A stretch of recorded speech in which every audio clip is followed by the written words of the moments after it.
Growth is opening up your arms and taking it in. Growth is things that are out there giving you sustenance and supporting your life. But you need other mechanisms of survival besides growth. You have to understand protection. They involve different activities. Growth is encouraging the system to facilitate its own homeostatic balance. Protection, you don't go into protection like, hey, open your arms up. What do you do in protection? You close them down. Interesting. Growth, open. Protection, closed. Everything that you've identified in your life that threatens you, a perception, when you experienced it, you gave it a value of whether you thought it was promoting your life or taking away from your life. So why is that important? Because after you learn it the first time, if it comes again, you're already prepared to make the appropriate response. So every perception you have supports growth or protection. Does it take energy to grow? Yes. Does it take energy to protect yourself? Yes. Very important point. The reason is this.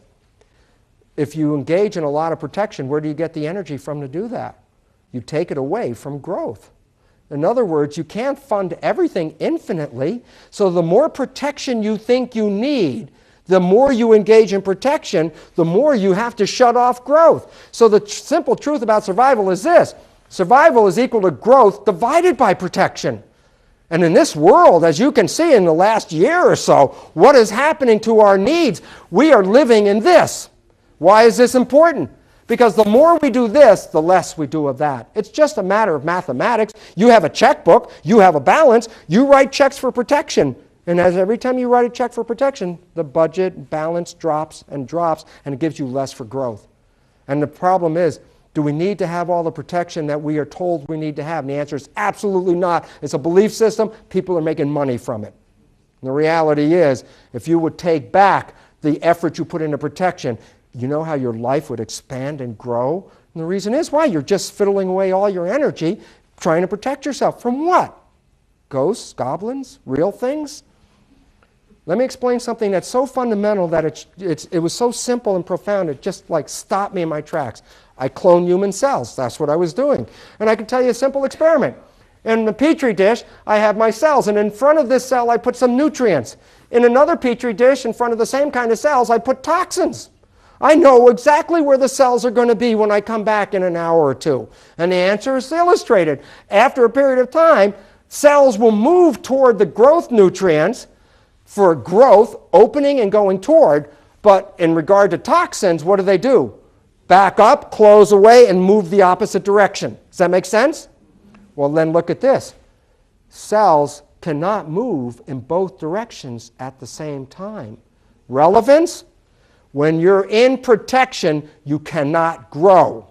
The cells can't do it. Cells in protection close themselves off. Cells in growth open themselves up. And why this is relevant is it's the perceptions of the environment that are stimulating growth or protection. It's our perceptions that make that decision. The first perceptions that we acquire are genetic. They're instincts. A child knows how to suckle. Well, you don't have to teach it that. An infant will pull its hand out of the flame. You don't have to teach it that. It's built into the system. We acquire through genetics basic perceptions that are used by all humans no matter what period of history they're in. The same instincts that we're using today were provided to humans 500,000 years ago and will likely be provided genetically to future people 500,000 years from now. Why? Because all humans require these. Now, the other thing is this. Cultures change all the time, so you can't program all of behavior in genetics. So the other perceptions start to come from what are called learned habits, and they're stored in the subconscious mind. Learned habit is walking. When you were an infant, you didn't know how to walk. What did you have to do? You learned. You got up, you started to teeter-totter, you could contract your muscles, you started to learn it, and guess what? Today, you walk without thinking. It's not even a thought. It's just like that. I know I'm not the only one when I say this, but sometimes I have people in the car and I start talking to them. I get so engaged in the conversation and I'm talking to them. Well, where's my consciousness when I'm talking to them? I'm talking to them. And then sometimes I look up at the road and go, oh my God, I haven't even looked at the road for the last 10 minutes. But I didn't hit anything and I didn't get stopped. So I was apparently driving the car okay. Who was driving the car? And the answer was, once you learn how to drive the car, it's a programmed behavior. You don't have to be conscious to do it.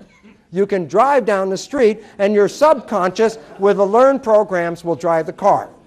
Well, just want you to know that the learned programs in the subconscious can be very complex. Your job can be learned and become a habit. And once it's a habit, you can be on the job, doing the job, and thinking about your vacation next week, or thinking about what happened in your life last week. Well, if you're thinking about the future or the past, then who's running the present? The subconscious is running the present. Okay? So we acquire instincts from genetics, and learned habits are stored in the subconscious. And the third level of perception is the conscious mind, which is creative, which is different than the subconscious mind, which is just learned habits. The conscious mind can create new ones. So the conscious mind is really important. So what does all this represent? Genetics are nature. You get that in your nature. I have in my nature, the ability to pull my hand out of the fire. Okay? My subconscious learned habits, that's nurture. When you're nurtured, that's when you learn how to engage in the appropriate behaviors from experience. So that wasn't in the genes. Important, most important point. Hundreds of years, nature, nurture, nurture, nature. Which is more important? I'll tell you the truth. The answer? Consciousness. Reason? Consciousness can override anything you had in your nurture, and now, and I can tell you about it later, is that consciousness can even rewrite your genes. In fact, in cancer, that's probably one of the most likely situations involved. The reality is consciousness is more powerful than either nature or nurture, because consciousness can rewrite both of those, and we never talk about it. And the important part is we never talk about it. It's more important than what we do talk about. Can plumbers make the water flowing through pipes behave and be more like the neural liquid influencing our minds and bodies?